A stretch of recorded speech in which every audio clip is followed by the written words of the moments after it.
Stylist কথাবার্তা না বললে আসলে ভিডিওর কাটতে হয় না। তবু এই পরিণত বয়সে তো এতটা পারি না,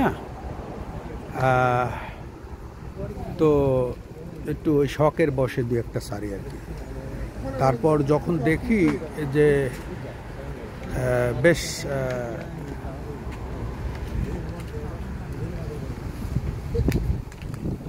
অনেক ভিউয়ার হয়েছে, কিন্তু ওইটা আমার সাথে যায় না, তখন আমি ডিলিট করে দিই। যাকে আজকে আসছি একটা মসজিদ, spring field gardens Muslim centre, নতুন মসজিদ।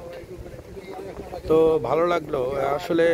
এখন নিউ ইয়র্কে ওই বাংলাদেশিরা সময় সুযোগ পেলেই বা কোনো রকমের অর্থের সন্ধান করতে পারলেই মসজিদ করে। তো আমাদের বাসা থেকে খুব কাছে এই মসজিদ। তো এই মসজিদে প্রচুর বিদেশি, আমি বিদেশি বলতে এটা বোঝাচ্ছি যে বাংলাদেশি লোকজনের পাশাপাশি বেশ আফ্রিকান দেশসমূহের মুসল্লি আছে। এই যে আপনারা দেখতে পাচ্ছেন, আসলে এদের ওই বাইরে থেকে বোঝা যাবে না যে এরা আসলে মুসলিম কিনা, কিন্তু তারা বেশ ভালো জামাতে নামাজ পড়ে এবং বেশ অনেক সংখ্যক আসে। পাশাপাশি পাকিস্তানিরাও আসে।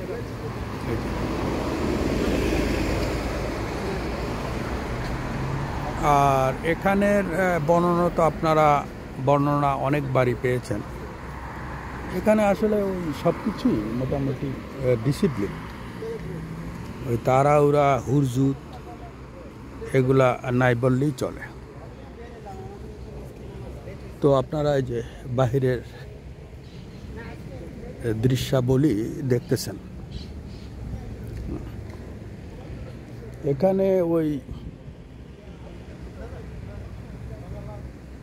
এই গভর্নমেন্ট আসলে ওই আম জনতার জন্য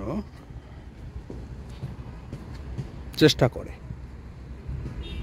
এবং তারা কিছু রুলস রেগুলেশন ঠিক করে দিছে, যেটা মানুষজন ফলো করে।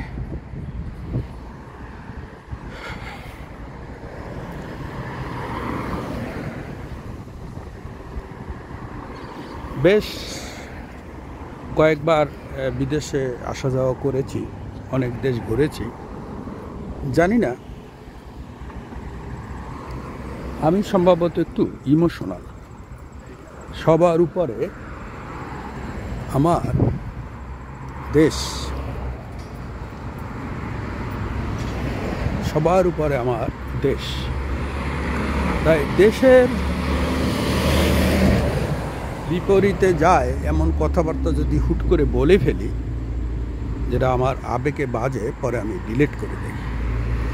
দেখ, আজকের মনে হয় একটু ইমোশনাল বেশি, এলোমেলো কথা বলছি।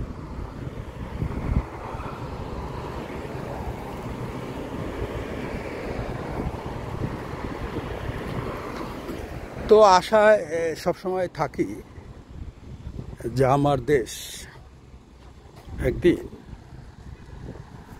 পৃথিবীর বুকে মাথা উঁচু করে দাঁড়াবে, এবং সেটা হবেই ইনশাল্লাহ। আমি আর পতিত সরকার এগুলা বলতে চাই না। আমি শুধু বলবো যে আমরা এখন একটা ভালো সরকার পেয়েছি, সেটা যতই টেম্পোরারি হোক। আমার কাছে মনে হয় এরা একটা চেঞ্জ এনে দেবে, আর পরবর্তী সরকার যারাই করবে তারাও চেঞ্জ হবে। কারণ তাদের যে নেতা বর্তমানে লন্ডনে আছে, তার